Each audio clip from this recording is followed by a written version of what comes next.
Repeat, if you would, before what you said before you got on camera, how it represents the subconscious and that going into the murky depths. I thought you'd like that, mate. Yeah. What it is in fairy stories, myths, and religion. Personally, if you're not into him already, I reckon you'd well love. Is a man called an American scholar called Joseph Campbell, who's a cultural mythologist, and he studied various religions and folk tales and found corollaries and comparisons and consistencies, and sort of said that where there are consistencies, there's truth. If there's some Icelandic myth and it's telling basically the same story as some African story or some Native American story or some daft Celtic folk tale, why are human beings dislocated all over the world coming up with the same stories, coming up with the same experiences? Well, often in these stories, the forest is used as the unconscious. Not only the forest represents the unconscious, often in mythology, and you know, when a character has to go into the woods, that means you've got to go into yourself, you're going to have to go into new territory.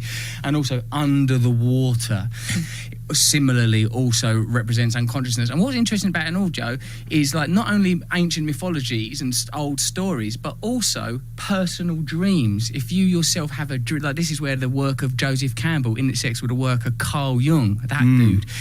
He noticed that people in their personal myths, that Joseph Campbell says, dreams are private myths, myths are public dreams. In people's personal dreams, they come up with images, archetypes and stories that can also be found in fairy tales. You know, just someone asleep goes, I was just walking and I went into the woods and I met this old woman in the woods and she told me that everything was going to be okay, and then she put up her hood, and when she took her hood down again, it was my mother's face. It's like people are inventing their own myth, like it's because of course all culture is created by consciousness, so on some level it's in us individually.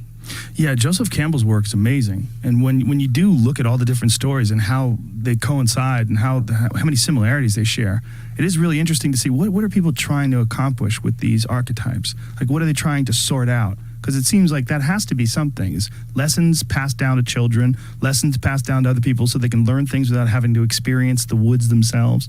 But then there's also some sort of archetypes that they're sort of defining the reality around them in a very similar way all over the world. I suppose what I reckon, Joe, is the more diverse our culture, but like, you know, it's weird, isn't it? Because we're experiencing on one level globalization and homogenization, where culture through like corporatism is coming uniform throughout the world, but also there are many, many, many disparate experiences. But on some level, as human beings, if we're anatomically as similar as we are, perhaps it's safe to assume that we're psychologically comparably similar. Like, you know, even though you and I are sort of different body types or whatever and look sort of at a glance kind of different, we're both ultimately got the same organs, we're running in pretty much the same way. Well, perhaps we have the same psychological palette. So throughout the world, people are everyone's having a very similar experience of being human, the anxiety of not being good enough, the fear of death, constantly looking for something in the outside world that's going to solve the problems, that's going to answer your questions.